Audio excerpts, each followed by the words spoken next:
On today's episode of Homeworthy, we're in the Hudson Valley visiting the cozy cottage of Toby Usnik and Harlan Bratcher. Toby is head of communications at the British consulate in New York City, and Harlan is a retail executive and entrepreneur who has successfully developed and introduced major lifestyle brands globally over the past 25 years. They live on a gorgeous property in Red Hook, New York that includes trails, a pond, a barn, and beautiful views of the Hudson River. So come along with us as Toby and Harlan and their two adorable Jack Russell Terriers show us around this stunning property. Enjoy! You're watching Homeworthy, where we believe every home has a story. To shop items inspired by this and other Homeworthy episodes, be sure to check out the product links below for amazing furniture, accessories, and more. Hello, Homeworthy. I'm Toby. And I'm Harlan. Welcome to our home, Horizon Hill, here in the Hudson Valley in New York. We'd love to show you around, and maybe even our dogs, Jackie and Fred, will join us. Come on in.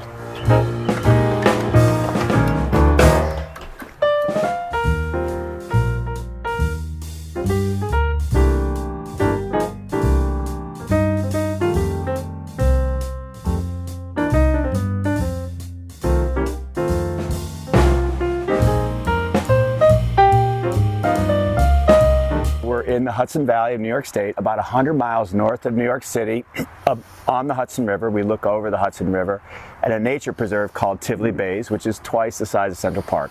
And the home that you're seeing today, our home, is called Horizon Hill. We didn't know that when Harlan bought it in 1990, but we found out years later by a woman who visited whose grandparents grew up here. I think it was like a little love shack. When I first bought it in 1990, every window had heart shutters. A little too cute for me.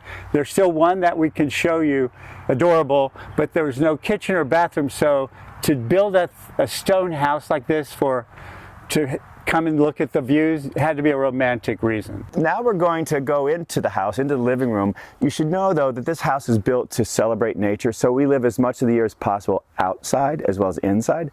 So we're going to go inside, come on along, but you'll also see that it's very much about taking all of this in, from the trees and the chairs here.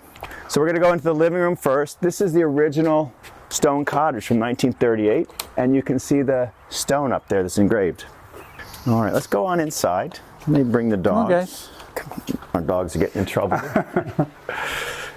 So now we are inside the original stone cottage. This is the living room, the sleeping loft, and the fireplace, which is very comfortable. And one of our Jack Russells, Jackie, who's been out and about, so they're part of our family. We rescue Jack Russells, right? I was really inspired when I bought the house in 1990. We'll show you later the potting shed, which was over here close to the house, and moved it. But the previous owner actually threw pots. But I was really into American arts and crafts pottery, so I collect them. And they're really good American pieces all around. And this is where we spend most of our time in the winter, by the fire, when we can't be outside as much. But this room is more about that period and this great arts and crafts period in the United States and the world, really. Including you got the double wide, the wood floors. It's a fun structure, this house, the design. You have the sleeping loft, which you might want to go up there. The design around the staircase that goes down to a beautiful original slate stone floor. But look at this design feature here. They literally built another door here, but then this whole built-in bookshelf. Again, this is all original cabinetry. So it's a very small house, but it's very efficient, very fluid, and again, meant to be living outdoors 24/7. And we have some really fine art, but we generally tend to have things that you want to live in and live, people don't have to take their shoes off in their house. It's meant to be lived in. It's a lived-in house. As you can tell by our dogs. Yeah, you can tell they can come in muddy. It's totally cool. So the beams, I did a little research and we'll show you in a moment when we walk through the rest of the house, but love this so much. And in the 60s, somebody had added an addition, which was a terrible addition. It was with nothing, it was stuff from the 60s. So I tore it down and did a lot of research, found the original. These are really, 18th century beams, authentic. And the plaster is actually, it's called Irish plaster. And so I found a source for the original beams. When we show you the dining room and kitchen and the bedrooms, you'll see we used the same materials after we remodeled that part. But this is exactly how it was. All we did was, paint. And found the original family from 1938 that did the Irish plasterwork. They were living in Westchester, and they would come up and do the plasterwork for us. And you will pick up here, there tends to be a lot of arts and craft furniture that Harlan in particular collected through the years. So it's sort of that wood vernacular, but then also you'll see like this sort of Moroccan-inspired stuff here. Just up the road here is the home of Frederick Church called Olana, and it was Moroccan-inspired. And that Hudson River School of Painters, which is what this beautiful vista inspired, is part of the influence. It's also reflected in the house with the Kaleems that we have on these sofas in the winter and the pillows. Absolutely. And so when the house, this was the original cottage, the stone living room, and there was a window there like that. Originally there were probably 2 day beds, and this was a little sitting area table to have something, and that was a bed, that was it. And then so in the addition, when we remodeled this, I wanted to have sort of an arch reminiscent of the front door, looking at the Hudson and the Catskills, into the dining room. This painting here it's a Troyon, which is French, but it's this Empire period from the 1800s, similar to when Frederick Church was painting in the area. It just was reminiscent of that same period.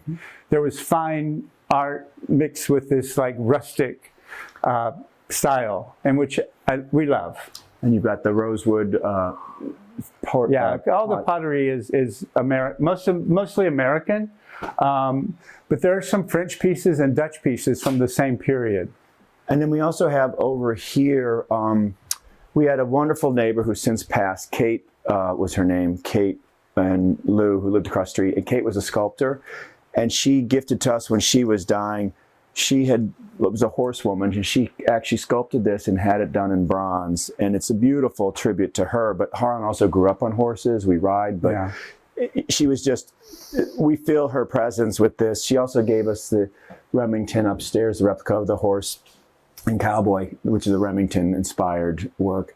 And so throughout this home, you will find not only artwork and things that family and friends have given us that honor them, but we've also had, with a lot of the plantings around the property, we've honored our passing friends and parents with honor specimen trees, and oftentimes some of their ashes spread around those. So you'll have trees, Harlan's mom, my mom, our friend Michael, all the dogs we've had. But it's not morbid, it's about life and energy. When this was originally just a little love shack, there's the sleeping loft. So come on up and see it. It's still very functional. We have a pull-out sofa.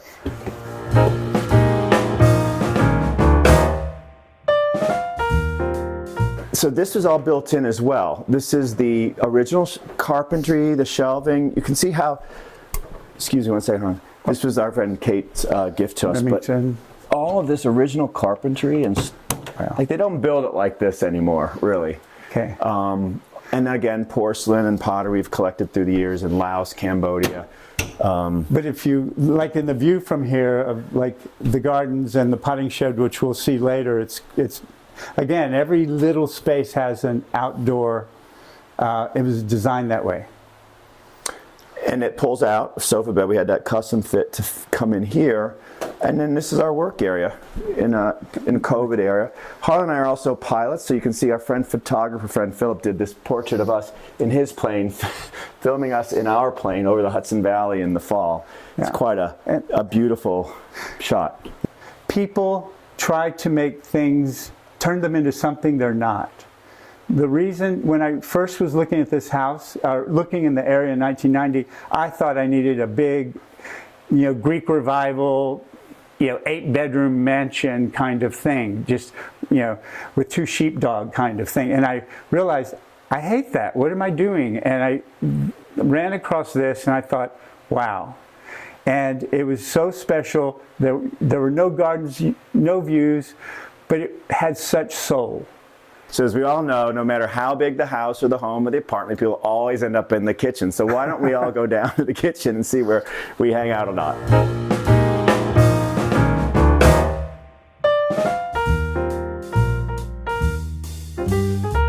So come on into the kitchen, the living room. This is all, Dining. again, about the views and the outdoor coming indoor. So this is our dining room and our kitchen. It's very small, but huge place to entertain. Yeah, and it's small, but this is the dining room, and every room in the house opens to nature. And so actually our little dining room is 1,500 acres to the Hudson River with forever green views. So come on, have a look. And what's We always have guests sit on this side so they can take a look at this, which is pretty spectacular. And So, again, we have this open as much as possible throughout the year. We also have a little table there where we sit out sometimes and have our breakfast and things.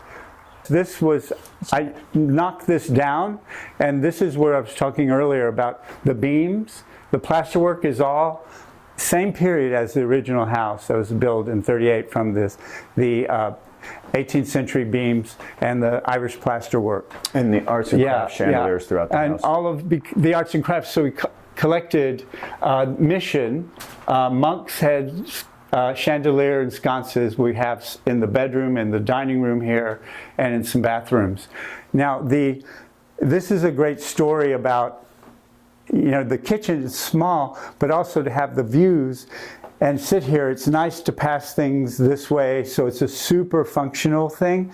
But the woodwork, if you notice here in the arch over there, this is in Albany in the 70s. The governor at the time, there was a sister oak bar like the Plaza Hotel, the Oak Room or Oak Bar. There was a sister one just like it in Albany. They tore it down, and the panel work and this hand carving was salvaged, and so it was also built in that same period, so it was reused here. And in the kitchen, you know, is similar. Wanted to keep in the arts and crafts. The table, by the way, let me back up. The table found from a gentleman's club, whatever, and so an antique dealer bought it in Atlanta. It was that arts and crafts period, but that came from Atlanta, and that's really a library table, but I thought it was perfect in this small place to use like that. I would also add in, through the years we try and work with friends and family who are talented, gifted artisans, so you'll see some of the painting throughout the house is trompe l'oeil. Our friend Nancy Barnett, who's a very successful decorative artist, did work on that. And Michael Harder. And our friend Michael Harder, who at the time, Harlan's ex, who he was with for several years, helped a lot as a trained architect with a lot of the aesthetics in the house. And you'll see more and more features throughout. We'll point out where we've had friends and family helping us. So we move into the kitchen now, the actual kitchen. Again, you know, when you move in the kitchen, you can't help but notice the alley, the garden shed, the potting shed, and the lich gate going to the guest house. But so we love to cook. It's this big, it's tiny, but it's like a big open kitchen. So all of the design was copper countertops, hand hammered. These were all a craftsman did here for us. The notion of like big refrigerators, tall white boxes was horrible. So we have all they're hidden. I really wanted to find tiles that picked up all of nature, the bluestone, the colors of the green, the Catskills blues in the sky. So these were handmade by an artist in Colorado Springs. And it took me 8 years to finally find something that worked. But it's worth it. Absolutely. And again, the beams we put through again, you'll see some of the collecting, the pottery that we collect. And again, I have to focus on the views, whether you're looking down the alley here or out at the Hudson Valley. Even if you're cooking in the kitchen, you get to enjoy the views as well as your company. I should have also pointed out another artist friend of ours, Val Schaff, very successful photographer and artist. Yeah. She's done books with Roy Blount Jr. She worked with Martha Stewart on her books and magazines through the years. She's the photographer who did these two portraits of our dog Jackie and in our previous Jack Russell scrubs. So they're quite well done, and you know, not everyone would put their dog portraits on the walls, but we happen to rescue and support a refuge that does rescue Jack Russell, so they're present in our lives here. A little dog crazy. So. Toby and I, lucky enough to be able to travel a lot, and we were in India, and typically in India, your guide is going to take you to a salesman and they sell you stuff. And I'm in retail, I knew what was happening, and I looked at the guy and I said, really? Okay, here's what I'd like. I'm going to send you, it's like, if you can do it, you're on. If not, no deal. So this was made for this table and this room and the colors, and I gave them the design, and we have a couple of them in one of the bedrooms. But again, it was made for you see the brown shape inside for the table and chairs. With that sort of arts and craft inspired look and feel versus what you might find in an Indian vernacular. And it took what, maybe a year or about 6 a year. months? Yeah, but it was a great investment. Yeah, the doorway here, that's an entrance. There are only 2 bedrooms in the main house here, and these used to be doors to the bedrooms. So this was from that same Oak room. the oak room in Albany that we reclaimed these things. This was actually a bookcase. So you go through this arch, and this is where we keep all the table linens. Again, with the salvaged wood across the top. Yeah, it's all salvaged, and it's very functional. Pottery, liquor cabinet, etc.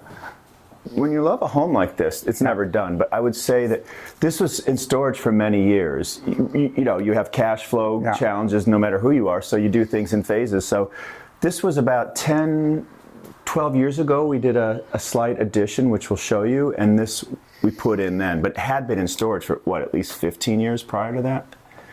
Whereas this had been done, this part of the salvaging was used earlier on, but this came later. Harlan and I both come from very large families, and our mothers were widowed when they were young, so Harlan's mom with 8 kids and my mom with 5. So at our homes there was always room at the table for more, and that's how we live our lives. So we always have people over, and we tend to always add more. And so through the years we've had big and small things here. We do a lot philanthropically in terms of big 200, 250 person parties, either for Planned Parenthood or just sometimes to have a party with no strings attached. A really emotional time was when we bought the barn, which you'll see later, in 2001, and we had it all restored, the ponds and things, and we were going to have a big Oktoberfest, and then 9/11 happened. And we all hemmed and hawed what we were going to do. And in the end, we decided that people needed to exhale. So we had an amazing 250-person hoedown and dancing and food, and people did exhale. They danced, they had fun. Yeah. And that's large scale, but we also just do small things as well. Why don't we have a look at the primary bedroom, which is also built to be as much inside and out year-round. It's this way.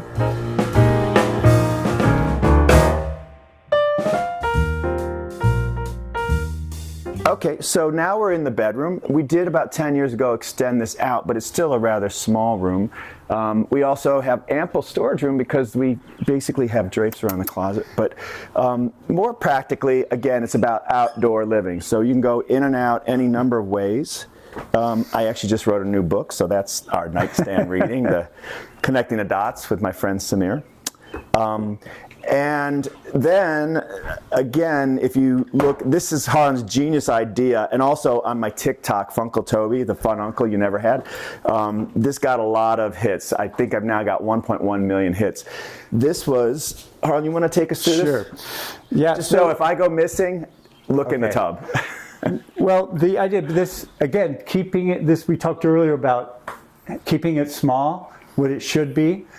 This is a really special room, not just because we sleep here, but at that time, we both were, I was living on a plane 7 months of the year. I literally was on a plane 7 months a year. So I was used to lavatories, and we did a stone addition, and in bed, we wanted to have a fire, see a fire, and see nature. But we definitely needed a tub. Is before we put in a pool, and I said, here. And I came up with the idea of, what if it was under the staircase, because the house is on a hill, and they said it's impossible. I said it's possible, and this is what we came up with. It's a Japanese soaking tub. It's a Japanese slides back, and then you have the faucet and all come out there. But ironically, since we put in the tub and keep the pool and keep it open year round, we don't use this as much. But it's all heated floors. The tiles, this is a really beautiful thing that no one would know. These are all 1903 California art tiles. Again, this amazing period of ceramics and architecture. And I was in LA a lot for Sony. I worked at Sony.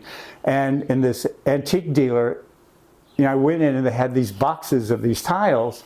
And I said, what are these? And they told me, I said, oh, this is perfect for this thing I'm doing.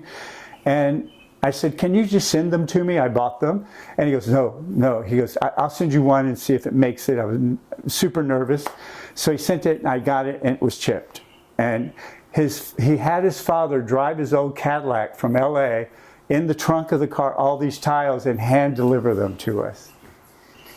But it's a really amazing thing. So everything has, like, again, a reason, some real soulful, fun stuff. So as I was saying earlier, to keep the view open and have this, like we do in every room, have nature. These two, like British, like a telephone booth. The shower here, well, nothing to remember, it's cold here in the winter. All the floors are radiant, the walls are radiant. So it's fantastic. And and the same thing, this little lavatory, that's all you need. We do have a little bigger bathroom, but this is perfect for our bedroom. And it's so functional and basic, but works. And these doors are usually in the winter would be closed, but now come out to our real living room, which is Mother Nature. Yeah. And 50 acres that we've accumulated through the years, we live outdoors as much as possible, and we're better Always. for it. We're standing and moving, gardening, and so there's bluestone all around the house. The house is built, you can sit anywhere, and we've got seating everywhere because there's a view for wherever you sit, and our Fred is out there hunting something. Fred! This is why it's heaven for Jack Russells and people. And people.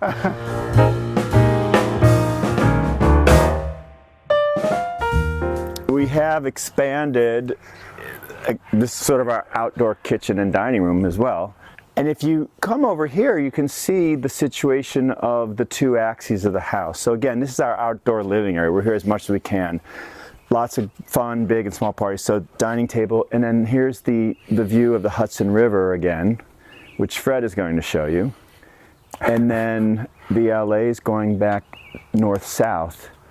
And we've continually invested in that. Harlan mentioned earlier the little heart-shaped shutter. That's the other one we've kept up. We have a very wonderful friend, Chris Lee, who's a Malaysian-German architect who's got a weekend home here, he and his husband, and he designed this stone wall here to be in the vernacular of this area, but when you go down to the pool, which we'll show you, it's deliberately meant to be a scale that's appropriate and to hide the pool. But when you're down below, we jokingly call it the Great Wall of Red Hook because it's quite a lot of stonework.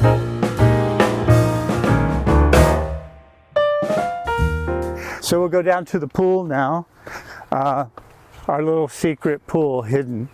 And Toby and I, we go in this pool every day, all year long. Year round. And 2 feet of snow even. It's a plunge pool, basically. It's a plunge pool.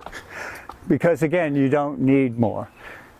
And we keep it at about 90 to 100 degrees year round, and there's a retractable cover, so it's quite deer-proof and safe and fairly environmentally friendly as these things go. The Great Wall of Red Hook that our friend Chris Lee designed, and in that sort of stone vernacular, you can see up above the pine shed we have an outdoor shower and a place to kind of enjoy. One of the funny things, again, people judge you, and like the contractor, when we were planning this and had them out and they're ready to start digging, and I'll never forget, he was looking at us and he said to me, they're shocked, and I heard them whispering, and I know they're talking about like what's going on, and he said, and I go, what's up? And the backhoe was here, and he said, Mr. Bratcher, we can make it twice as big for the same price. And I just looked at him and went, dig.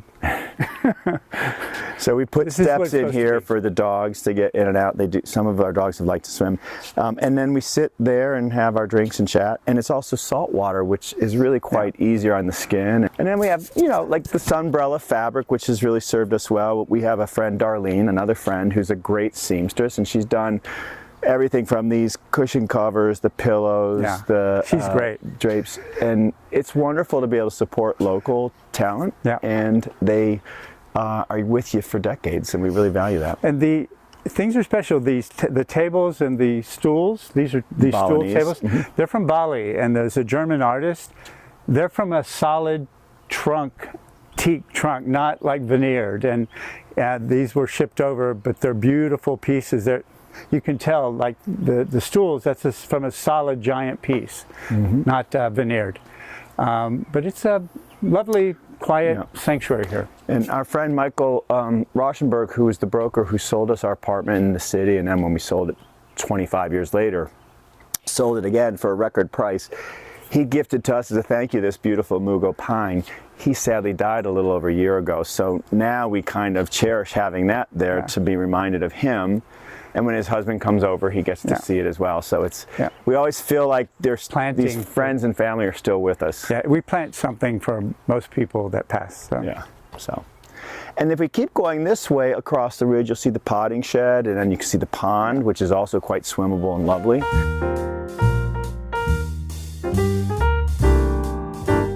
This is the potting shed that used to be over here near the house, and we moved it here to create this. It's the only formal garden in the property. But what's interesting about this is, again, found objects, soul. When first bought the place, started trying to put things in. It was overgrown in the woods, no gardens. 1990. Step hit 1990, for early 90s. Digging, you would hit things occasionally. All of these bricks were old formal gardens about a foot under the ground. They were all excavated, and we reused them. It's the same brick on the potting shed, but they're from the 1800s.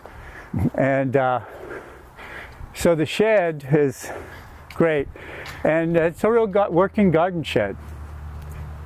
We just had to replace the shingles, which took a couple weeks, but it's in good form. Take this off. And we do a lot of work here. We store things here, but we are regularly potting things.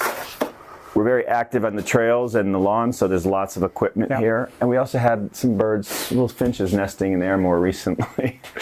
So tell us about it. Yeah, it's a collection of pots. I mean, it's a potting shed, but everything, it didn't look like this. This was probably the outhouse for the one bedroom cottage originally. Again, it's a potting shed, and that, to me, that wasn't just ceramic sewing pots. To me, it was more about gardening, because it is a love that I've learned everything here.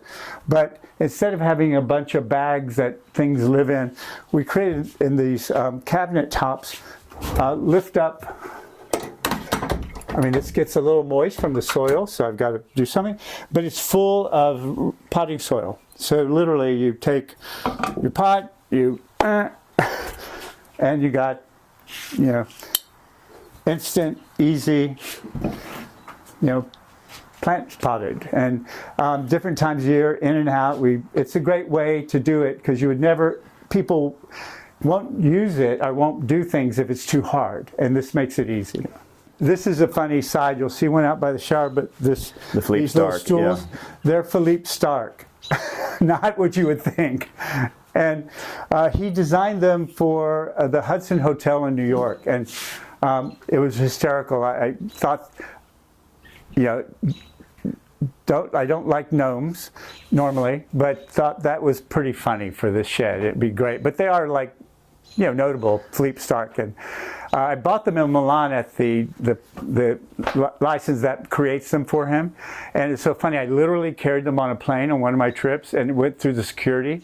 And in Italian, they thought they were children. I was like smuggling children. And we use them here for the outdoor shower. So people can sit here. And speaking of the outdoor shower. So we have the other piece to that, the twin, and then the lotions and potions. And you know, if you want more privacy, this little repurposed shutter works just fine. But who doesn't like an outdoor shower? Why don't we go take Fred and Jackie for their daily walk on the trails? We'll go through the lich gate and down toward the pasture in the barn.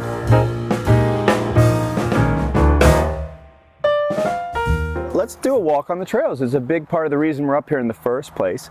This has been an accumulation of property through the years and a lot of heavy clearing of invasives, so come join us. And during COVID, there was no 6-foot distancing. Fred still has to be on a leash because he's not trained.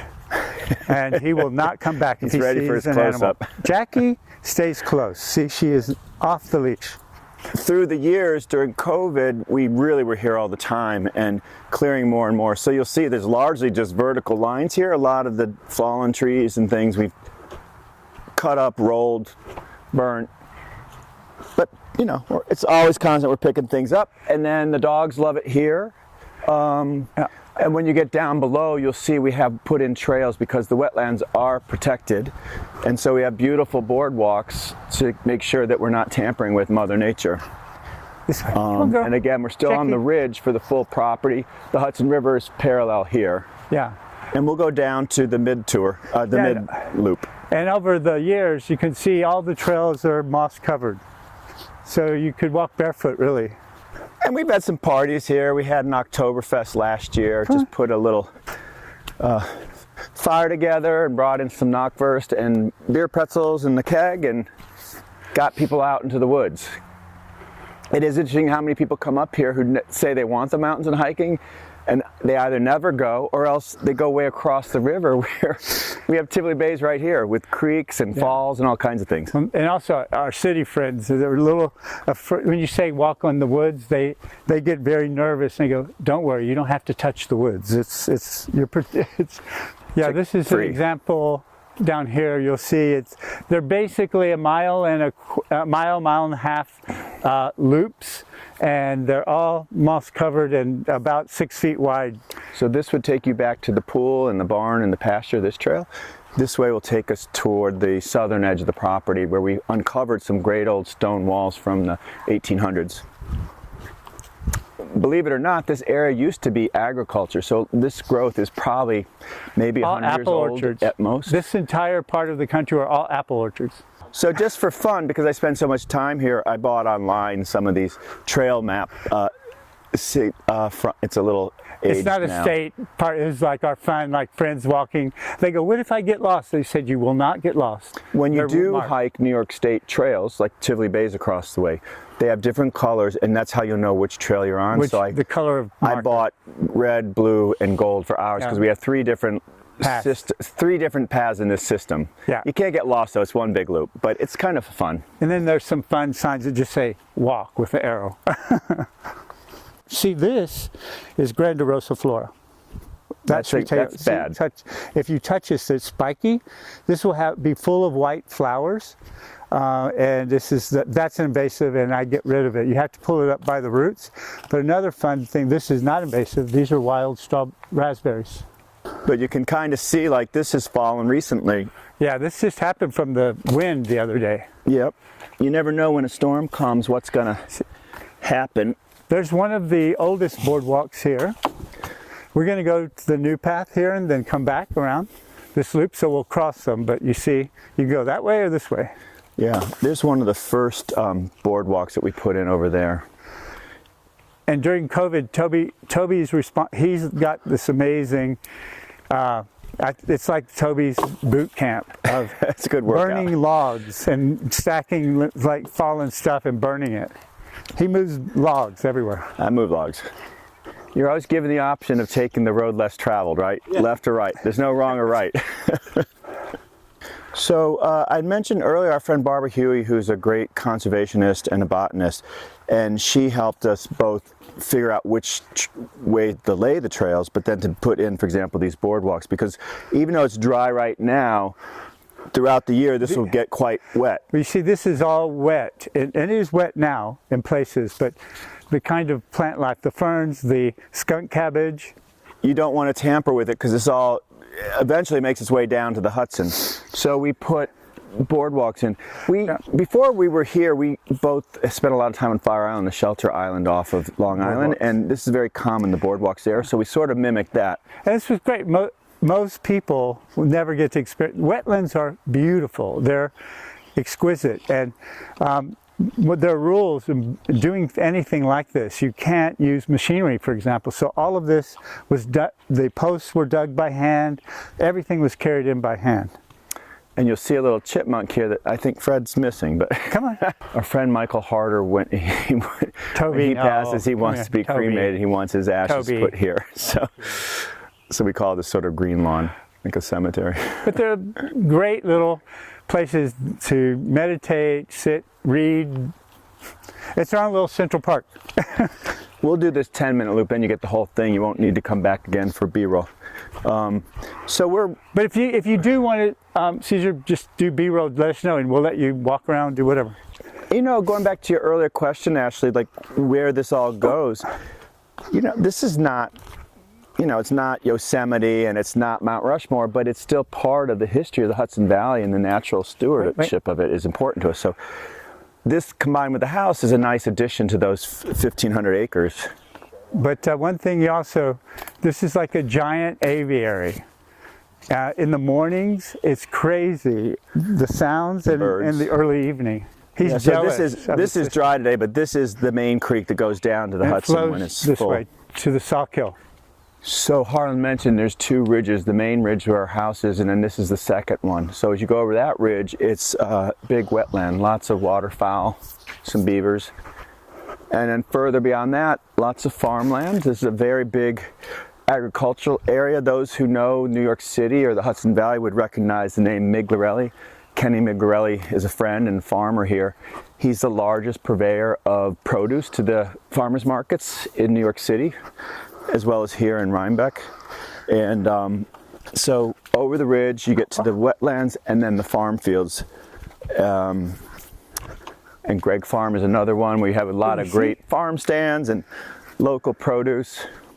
So there's a bountiful sort of set of options for dining and cooking. But see how this has just grown in, this moss, through the years. And when it snows, we haven't had a lot lately, but it's lovely for snowshoeing as well, or cross country.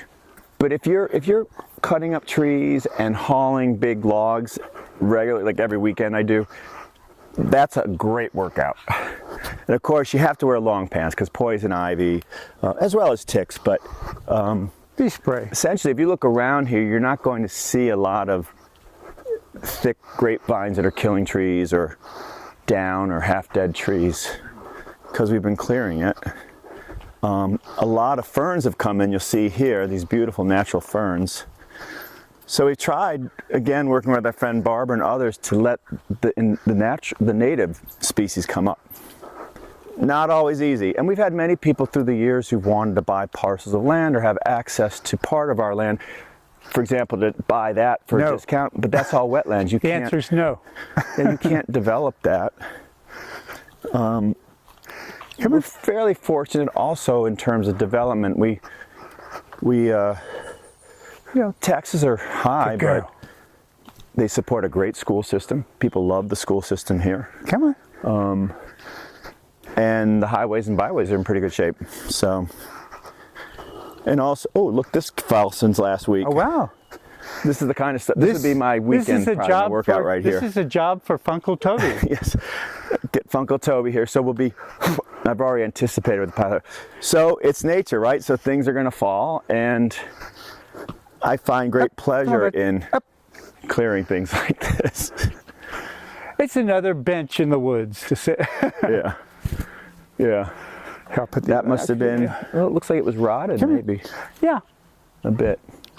Well, it fell from here, number one. Yeah. So that's we don't need Equinox anymore. We've got this. It is funny when you hear all these gyms have these trends, like you could be the fireman workout and you carry the hoses, or you can be the lumberjack workout. Day or two. Yeah. Yeah, well, it's always something. So, well, that is part of the problem with Tivoli Bays, because the policy is, unless it's right on a trail, they don't do anything with it. which I respect, except that it doesn't invite young people and families to feel safe or inviting, compared to something like Poet's Walk, which is landscaped and well maintained. That's the giant wetland that you overlook. It's beautiful. Yeah, here's another trail. You see the light green? You're overlooking this beautiful wetland. It's not only state protected, it's federal. And we're reaching the barn and the pasture shortly, so. And also because this had all been denuded through the years when it was orchards, we found some great old stone wall up here, and actually a great harvester as well, an antique harvester. No, it's just a hay rake. A hay rake. Horse-drawn almost looks hay like we rake. placed it there. Well, like I said, this entire area was deforested, and it was apple orchards and farming, and they would clear stones and make walls for their land. But this is a special crossing area. The kids love this. It's a gnome crossing. We put a little gnome in the tree there, so. When Toby and I first met, he was working for American Express. He went to Germany, and he came, the first time he came here is about the only time. See the and little gnome he says, in there? I have a gift for you. And I go, oh my God, I don't like people to buy me gifts. So kids love it. Anyway, and so he did a whole presentation in front of the fireplace. And it was like February, it was like 19 degrees outside and 2 feet of snow. And I opened it, it was a gnome. I went, I'm really superstitious. Gnomes can't live in the house. And we found a place. We had to find a place now, and this is where it lives. And the kids love it. A little folly. This is was left here. This is a horse-drawn hay rake. So this was clearly a farm area, and I think it's funny. I just leave it there. It's a nice sculpture. Yeah, originally when we bought the original property, we didn't own this, and they had a sheep farm. So this was a little pond. We put the pond in. Now we've exited the trails. A little buggy today, apologies for that. But this is the barn and the pond, which we bought in 2001. It used to be a sheep farm. We completely restored it. And then later bought the guest house up there. This is where we have some of the bigger parties, like we had the Oktoberfest during one of my favorites ever, because I love the Winter Olympics. During the Pyeongchang games, we had a Beyond Pyeongchang party, and we brought in a Korean food truck from Brooklyn, and we got the whole troop from figure skating in Harlem to come up, and all the girls, many of whom had never been to the Hudson Valley before, did a whole synchronized skating thing on the pond, and we had a DJ spinning. It was amazing. It was a great way to welcome the Winter Olympics. So whether it's winter, summer, we're out here all the time. And you can see a bonfire section over there. Yeah, and Harlan we put in at both ends. There's stones we put in, so you can step down into the ponds. There's 2 springs here that feed this. Is very clean. Yeah, 2 and natural swimmable. springs. Thanks for watching. Be sure to go to homeworthy.com for exclusive content, shopping guides, and so much more.